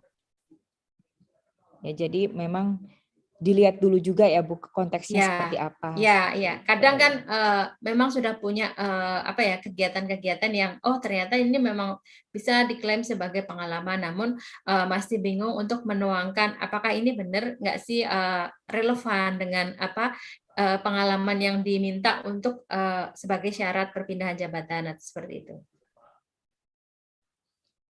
Baik, pertanyaan selanjutnya Mbak, boleh adminnya dinaikin lagi, saya kepotong kalau dari saya. Mbak Belinda mungkin ada di Ya, ini sini. sambil nunggu mungkin Mbak Meisha mau nambahin Mbak yang terkait dengan pengalaman ya, dari pengalaman kita kemarin review usulan yang masuk ya. Mbak Meisha bisa. Mbak Meisha bisa terhubung Ya. ke saya, Mbak Meisha. Ya.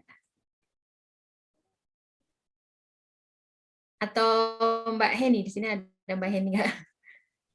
Mbak Meisha, Mbak Heni. Oh, nggak bisa unmute. Sorry, maaf nih Mbak Meisha nggak bisa unmute. Mohon Oke, ya mohon admin untuk admin Zoom. ya, oke. Oke, silakan Mbak Mi. Silakan Mbak Meisha, Mbak Heni, barangkali ada yang Untuk ingin ini ditambahkan. berdasarkan pengalaman kita review kemarin Ya. ya kan, memang ada berbagai macam dan reviewernya beda-beda. Jadi yang ditemui berbeda, mungkin yang saya nemu atau Mbak Meisha nemu atau Mbak Heni nemu mungkin berbeda. Monggo Mbak Meisha nambahin sedikit terkait dengan yang tadi yang pengalaman ya, karena ini agak spesifik. Iya, baik Mbak Lina dan Mbak Dini, terima kasih. Jadi memang kalau mungkin Mbak Heni ya yang setiap penilaian tuh hadir gitu ya. Jadi mungkin Mbak Heni belum bisa unmute juga. Jadi di sini memang kalau untuk pengalaman itu yang penting kan ada apa ya, surat keterangan atau SK yang menyatakan, yang pertama kita harus ada surat pengalaman dari kepala unitnya. Gitu kan, yang menyatakan yang bersangkutan memang punya pengalaman di bidang tergantung JF yang dituju. Misalnya yang dituju adalah penerbitan ilmiah, maka di dalam surat itu dinyatakan bahwa yang bersangkutan memiliki pengalaman di bidang penerbitan ilmiah selama 2 tahun gitu kan. Nanti untuk bukti SK-nya bisa juga dilampirkan di daftar riwayat hidup, karena kan sesuai dengan link in passing itu tertulis bahwa di daftar riwayat hidupnya harus memuat minimal 2 kegiatan terkait dengan JF yang dituju. Jadi kalau penerbitan ilmiah misalnya yang sebelumnya dia pernah menjadi layouter gitu kan, atau menjadi teman-teman yang ngedit video gitu ya. Nah itu dilampirkan SK tersebut gitu, memuat jangka waktunya kurang lebih 2 tahun di dalam akumulasi. Jadi tidak berturut-turut. Jadi misalnya di 2019 itu pernah 6 bulan gitu kan, di tahun 2020 pernah setahun. Nah itu tinggal digabung saja, totalnya 2 tahun. Seperti itu Mbak Lina. Oh iya, baik. Baik Bapak dan Ibu, dilanjut. tadi saya sempat yang kita kepotong ya Bu ya, jadi kita beri kesempatan kepada para peserta juga untuk bisa memberikan pertanyaan dengan raise hand aja Bu. Nanti akan dipilih salah satu dan mungkin bisa dibukakan suara dan videonya untuk bisa bertanya langsung ke Ibu. Hanya satu yang nanti dipilih. Silakan monggo kepada Bapak dan Ibu.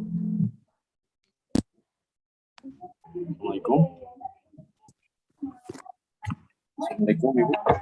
Waalaikumsalam Bapak, dari Pak Hato Ati. Assalamualaikum Bu. Waalaikumsalam. Ini udah ada di highlight, di pin Pak Budi. Oh ya. Monggo silakan Budi ya? Mbak Baik. Dini. Ya. Oke, baik. Baik, terima kasih. Selamat siang Pak Budi dari Badan Riset dan Inovasi Nasional ya Pak ya. Baik, Ya. silakan monggo Pak. Assalamualaikum Unit warahmatullahi mana Pak? OR apa Pak Budi, maaf? wabarakatuh. Oh, saya bukan OR Bu. Oh ya. Oke. Baik, Assalamualaikum warahmatullahi wabarakatuh. Waalaikumsalam. Selamat siang, salam sejahtera bagi kita semua. Perkenalan, saya Budi dari dulunya di Ristek Bu ya.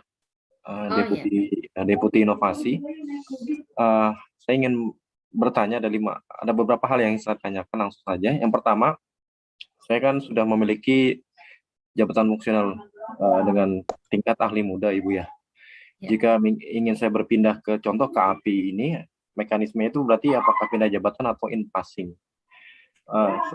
Terus kemudian pertanyaan yang kedua, ini terkait dengan pertanyaan nomor 1 yang di atas, yang sebelumnya saya tanyakan. Jika lulus uji kompetensinya, apakah saya tetap di ahli mudakah atau seperti apa? Apa nanti disesuaikan dengan pengalamannya dan seterusnya sesuai dengan ketentuannya. Kemudian pertanyaan yang ketiga, saya pernah mendapatkan file ya, formulir daerah H portofolio untuk in passing API 44 JF ini yang sedang kita bicarakan. Di situ disebutkan ada kegiatan ilmiah atau seminar. Nah, bisa dikasihkan contoh kegiatan ilmiah, yang dimaksud kegiatan ilmiah itu seperti apa. Kemudian pertanyaan saya yang keempat, tadi sudah disebutkan bahwasanya bukti pengalaman itu SK ya. Apakah bisa pengalaman itu bisa bentuk yang lain, misalkan sertifikat atau apa? Karena contohnya beberapa kegiatan pun nggak selalu harus ada SK di tempat kami dulu. Karena apalagi itu udah tusinya segala macam, jadi nggak perlu ada SK gitu kan. Tapi kan tadi disebutkan dalam presentasi maupun tadi keterangan, buktinya harus berupa SK. Apakah bisa berbentuk sertifikat contohnya? Apakah itu diperbolehkan? Dan itu saya pernah dapat sertifikat, tapi memang yang menandatangani ialah dirjen saya ketika itu. Ketika kami dilibatkan dalam suatu kegiatan yang terkait dengan api, tapi ini insidental ya, hanya sebatas sekitar sebulanan gitu. Nah, apakah harus itu atau boleh ya bentuk yang lain? Kemudian yang kelima, ini sih sorry kalau yang kelima ini di luar jalur ya, tapi mohon jika bisa dijawab. Apakah ada juga yang kita bicarakan kan 4 JF ini ya? Apakah ada juga kemungkinan bisa juga informasi terkait di luar 4 JF ini, contohnya analis kebijakan gitu? Kalau ada mungkin bisa diinfokan lebih lanjut ke siapa saya harus menghubungi. Terima kasih. Baik, terima kasih Pak Budi. Saya coba jawab satu persatu. Nanti mohon diingatkan kalau ada yang kelewat ya Mbak Dini. Baik, yang pertama saat ini Pak Budi masih aktif ya, duduk di jabatan fungsional yang lain, muda ya Pak ya. Nah, karena Pak Budi masih memang aktif di jabatan fungsional yang lain, maka skema untuk masuk ke misalnya 4 JF ini adalah skema perpindahan jabatan seperti itu. Nah, kemudian terkait dengan skema perpindahan jabatan, nanti juga kan dilihat juga ya posisi pangkat terakhirnya Bapak seperti itu. Bapak pangkat terakhirnya Bapak? Golongannya apanya Bu? Iya, pangkat golongannya. Tadi Bu. Oh ya, nanti itu juga menjadi prasyarat ya, artinya tidak serta-merta nanti langsung jenjang terkait dengan jenjang seperti itu. Nanti kita lihat di pangkat terakhirnya karena ini perpindahan jabatan seperti itu. Kemudian yang setelah ini apa ya? Yang ketiga ya tadi?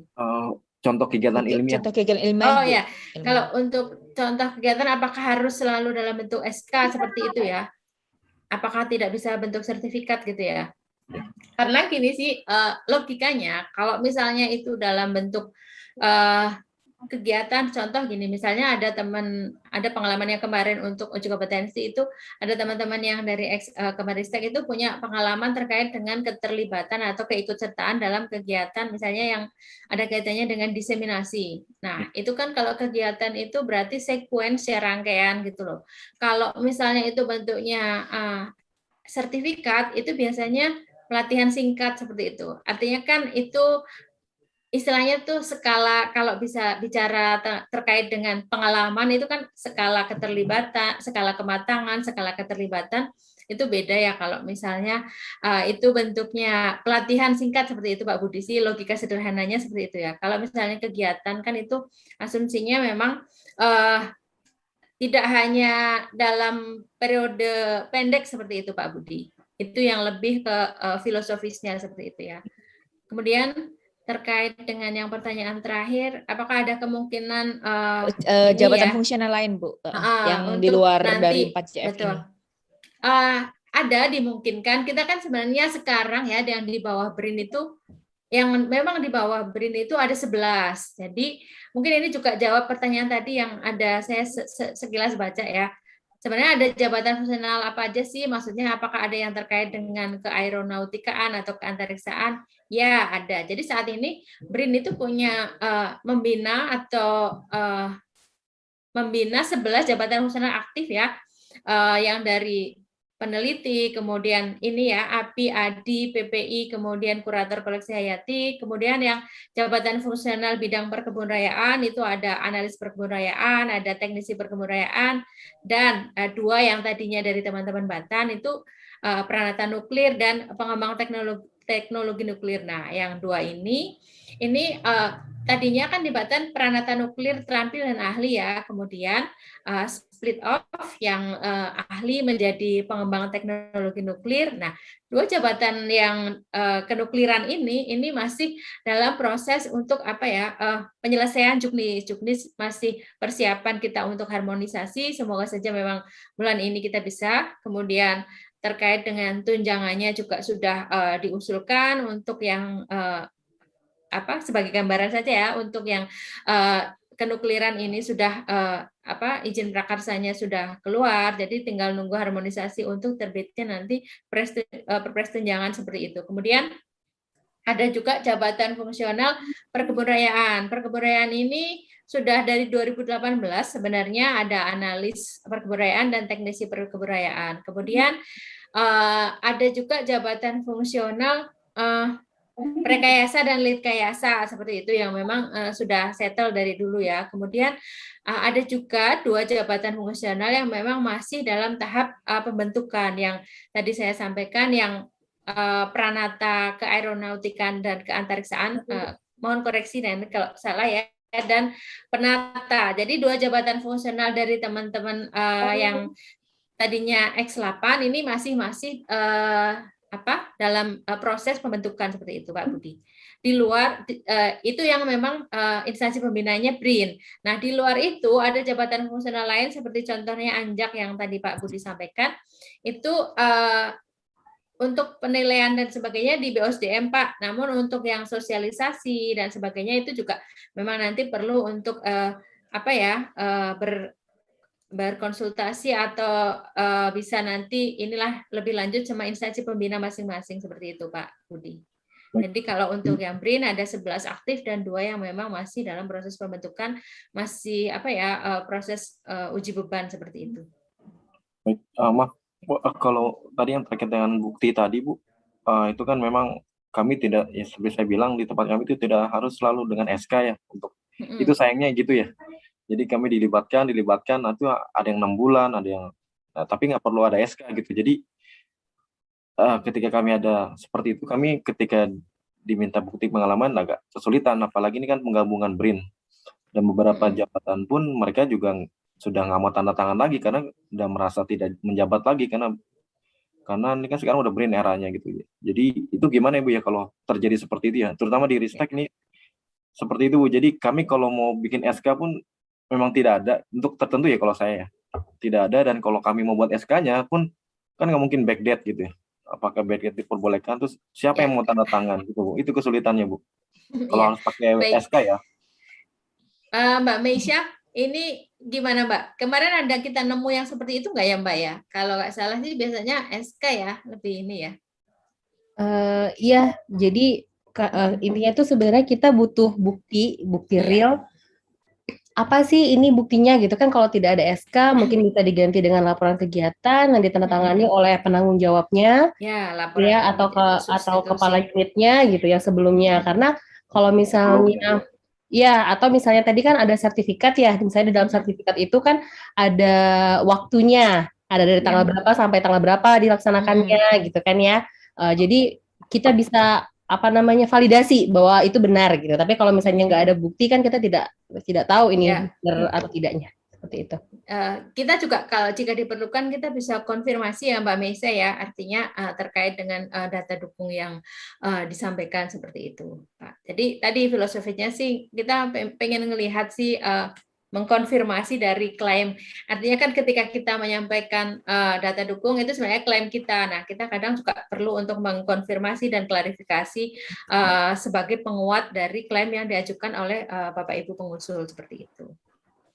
Oh ya, tadi koreksi ya. Terima kasih nih Pak Sigit. Untuk yang jabatan fungsional yang baru dari keantariksaan itu ada Pranata Aeronautika dan Keantariksaan sama Penata Kelola Aeronautika dan Keantariksaan. Mohon maaf tadi saya kebalik kayaknya ya. Baik, itu dari Pak Budi cukup ya Pak ya. Cukup Pak Budi? Oke, terima kasih. Udah diborong nih 5 mungkin. Tadi saya juga udah 1, 2, 3, 4, 5 lagi Bu gitu. Baik, Ibu ini kita masih ada waktu. Saya akan memberikan layar dan waktu kepada Bapak M. Hatoati dari Lemhanas.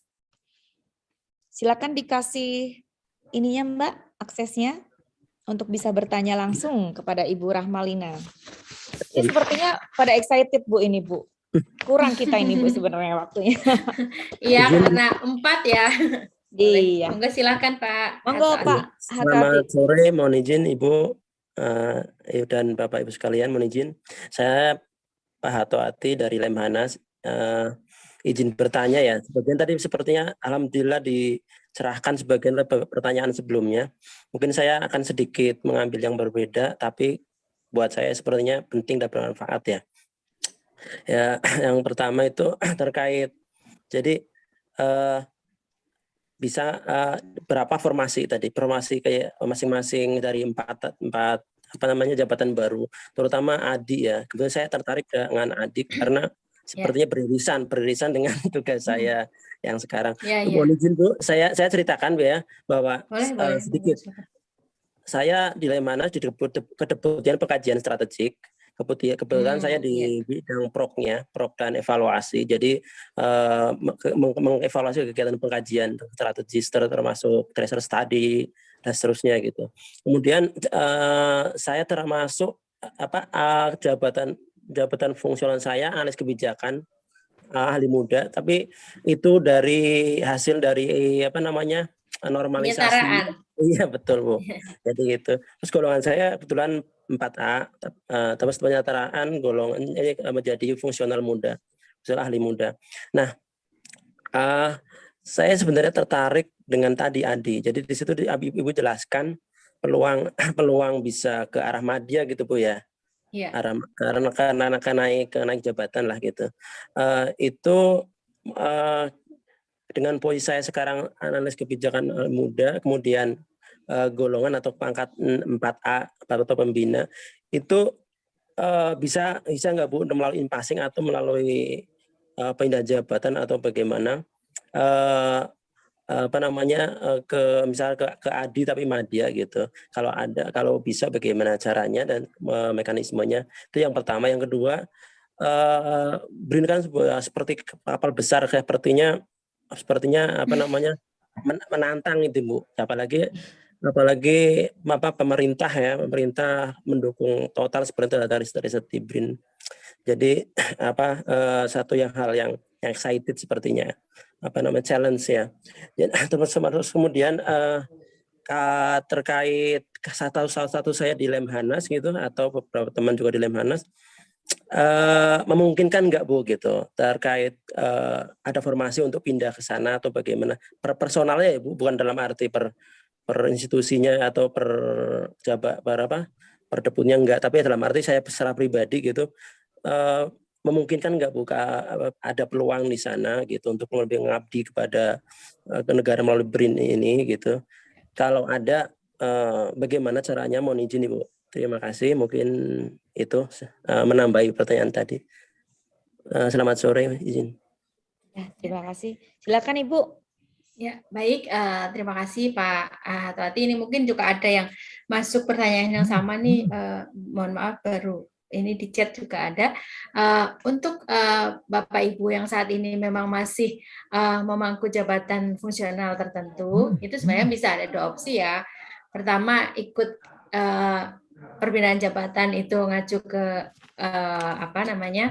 jabatan fungsional yang saat ini, kemudian terkait juga dengan bisa juga in-passing tapi berhenti dulu dari jabatan fungsionalnya seperti itu Pak.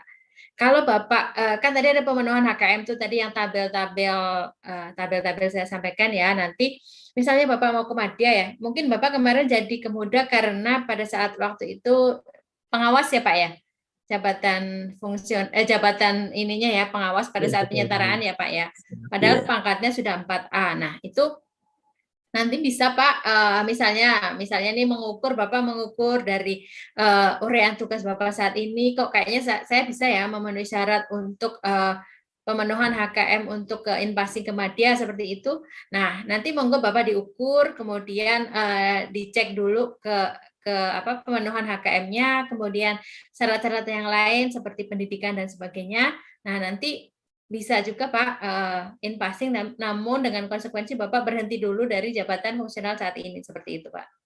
Kan masih muda ya Pak ya, anjaknya ya Pak ya. Ya, ya artinya ada kemungkinan jeda apa ya, atau turun tukin dan tunjangannya. Tapi kalau misalnya, makanya saya tadi yang perlu diingatkan adalah pastikan dulu bahwa saya sepertinya memang memenuhi syarat gitu loh. Artinya kan dari tadi bisa diukur ya Mbak Dini ya, seperti Mbak Dini kan pasti tahulah kita bisa ukur nih kira-kira saya kalau memang sudah yakin dari sisi administratif maupun pemenuhan HKM itu bisa Pak berhenti dulu, terus nanti kemudian passing nanti ke Madya. Itu yang pertama. Kemudian terkait dengan tadi apakah dimungkinkan untuk apa ya, ada BRIN menerima dari teman-teman yang memang ada peminatan untuk bergabung dengan BRIN, seperti itu ya Pak ya. Ya, mungkin saya tidak punya otoritas untuk menjawab itu, namun saya pikir selama ini ya yang di apa Pak Handoko, Pak Kepala BRIN sampaikan, dan pengalaman beberapa teman-teman yang memang mengajukan untuk mutasi ke BRIN diterima Pak, selama itu memang ada seat atau ada ketersediaan formasi di jabatan fungsional yang memang Bapak apa ya istilahnya Bapak ini selama Bapak punya saat ini, seperti itu. Kemudian ada ketersediaan formasi, kemudian ada izin dari unit asal. Nah, itu sih diterima aja Pak biasanya. Begitu Pak. Hati-hati, berarti Pak hati-hati ini Bu, ada rencana pindah ke BRIN mungkin Bu. Iya ya Mbak Dini ya. Iya. Baik, terima kasih. Pak hati-hati, terima kasih. Kemudian mungkin satu lagi ya Bu ya, waktunya masih ada nih Bu. Pak Dimas Hardi Purnomo mungkin bisa dipin untuk bisa langsung berinteraksi dengan kita di sini. Baik, terima kasih. Selamat sore Bapak, Pak Dimas. Silakan Pak, langsung saja ke Bu Rahmalina. Mohon izin perkenalkan dulu dari mana, mungkin bisa. Saya Dimas Hardi Purnomo dari. Suaranya masih kecil Pak. Oh iya. Nama saya Dimas dari Itama BRIN. Nah, saya ingin bertanya nih Bu. Kemarin sudah mengusulkan jabatan dan sudah saya kirim kemudian,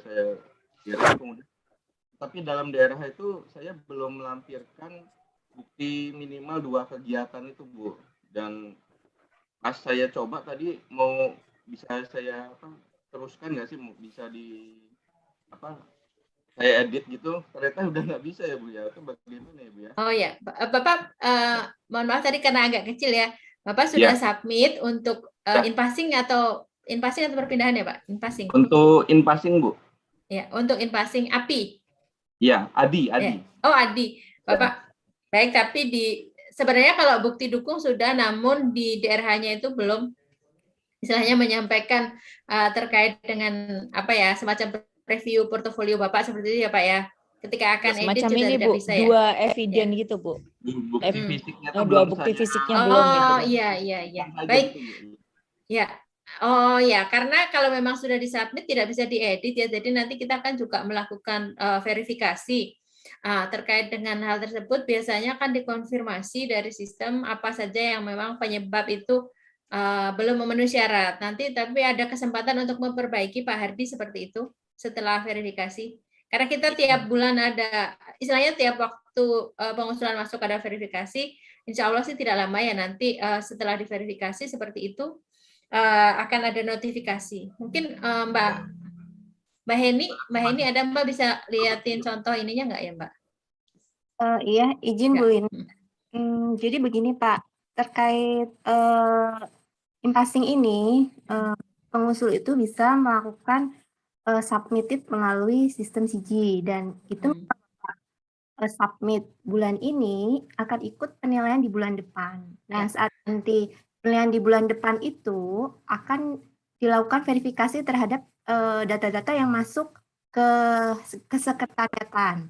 Nah, apakah Bapak ini muda atau madya nanti masuknya kan sesuai dengan pangkat dan golongan Bapak. kalau di pertama dan muda kan nanti di penilai instansi ya di BUSDM. Sedangkan untuk Muhammadiyah itu nanti di pusat. Nah, nanti di minggu kedua itu biasanya tim penilai akan melakukan verifikasi terhadap data-data yang disubmitted oleh pengusul. Apabila dapat ketidaksesuaian atau kekurangan terkait bukti dan lain sebagainya, akan diberikan 1 kali untuk perbaikan. Nah, Bapak bisa melakukan perbaikan itu bisa dari akun email, nanti akan ada kesempatan untuk nge-link ya, untuk memperbaiki kembali. Di situ harapannya benar-benar dilihat apa yang menjadi catatan dari penilainya. Jadi jangan sampai tidak dibaca catatan itu. Itu terkadang si pengusul itu memperbaiki tapi tidak sesuai dengan apa yang Iya, dicatatkan. betul. Jadi kurang cermat ya, kurang cermat pada Betul, saat membaca betul. catatan ketidaksesuaian. Iya. Kan masing-masing reviewer itu ada catatannya rinci. Biasanya tuh hanya baca awalnya saja, padahal di bawah mungkin ada memang poin-poin yang justru inti ya dari catatan tersebut. Hanya nanya, ini kok nggak lengkap, apa ya? Ini kok ditolak karena apa ya? Padahal sebenarnya di bawah itu ada rinciannya. Ini ditolak karena bagian mana? Ini ditolak karena apa seperti itu. Itu yang kadang miss seperti itu. Jadi kita udah bikin sebenarnya gini, kita udah bikin catatannya itu serinci mungkin untuk menghindari itu nanya ulang seperti itu. Karena kan kalau nanya bolak-balik berarti kita kurang detail ya. Kita sudah coba detail, namun malah kadang karena detail sekali yang dibaca atas aja gitu, yang di bawah cuma udah quick scanning miss gitu, pas submit lagi loh kok ini masih belum sesuai sama catatan seperti itu. Iya, betul Bu Lina. Jadi tips Bapak Ibu yang memang berminat untuk in-passing, harapannya sih sebelum submit benar-benar membaca apa yang ada di tampilan CG. Itu kan ada berapa kolom, di situ apa saja yang dipersiapkan dokumennya, di situ terkait surat pengantarnya itu ditujukan harus benar-benar sesuai. Ya, betul. Usulnya juga harus sesuai, DRH-nya juga harus lengkap, dalam artian itu mewakili apakah bukti dukungnya dan kelengkapan lainnya, itu harus sesuai dan juga jangan salah memasukkan ke saat mengupload ya. Kadang ijazah yang masuk DRH dan itu lumayan akan menjadi catatan buat yang memverifikasi gitu. Intinya sih akan diberi kesempatan 1 kali untuk verifikasi, dan misalnya sudah diberi kesempatan tidak sesuai ya akhirnya tidak memenuhi syarat dan Bapak Ibu bisa mengusulkan kembali dari awal. Itu aja sih. Terima kasih. Baik, Bapak dan Ibu, yang lain. Mungkin mohon maaf ya Bu, tidak semua pertanyaan dari Bapak dan Ibu bisa kami akomodir karena keterbatasan waktu. Sudah lewat ini nanti, Mbak ya. Iya, untuk informasi lebih lanjut nanti bisa menghubungi kontak yang ada pada slide. Betul. Dan sebelum acara saya tutup, saya akan sedikit Ibu membacakan closing remark dari diskusi kita pada siang hari ini, yaitu terdapat 4 jabatan fungsional baru yang ada di Badan Riset Inovasi dan Badan Riset dan Inovasi Nasional, yakni yang pertama analis pemanfaatan iptek, kemudian kurator koleksi hayati KKH, kemudian pranata penerbitan ilmiah PPI, dan satu lagi adalah analis data ilmiah. Dan untuk hal yang perlu diperhatikan untuk pengusulan jabatan terkait yaitu usia, HKM, formasi dan durasi prosesnya, itu yang perlu Bapak dan Ibu pertimbangkan. Dan untuk melakukan in-passing, Bapak dan Ibu juga harus terlebih dahulu lah mengolah, memperhatikan jabatan fungsional yang dituju dan sesuai dengan ketentuan yang telah ditetapkan. Dan juknis juga terdapat di alamat website dan di PIC juga, sehingga dapat langsung diunduh, dipelajari dan diperhatikan ya Bu ya, jangan sampai ada yang terlewat. Betul. Ya. Baik, terima kasih Bu Rahmalina, Mbak Helni tadi yang sudah juga membantu untuk menjawab juga gitu ya.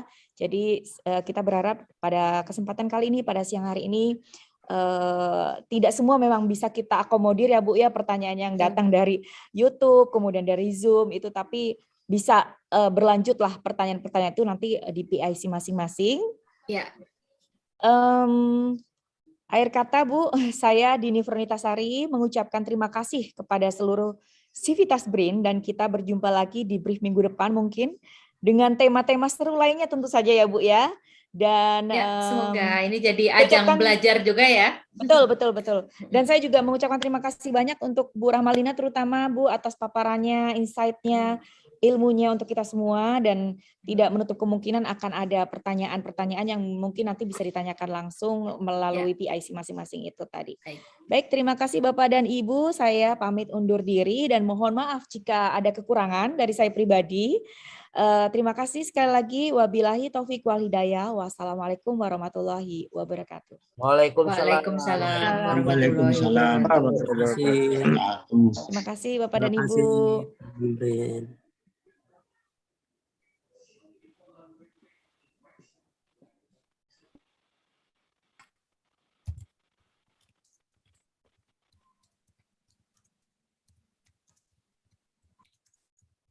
Wah, nyanyi di mana nih Mbak? Bagus banget.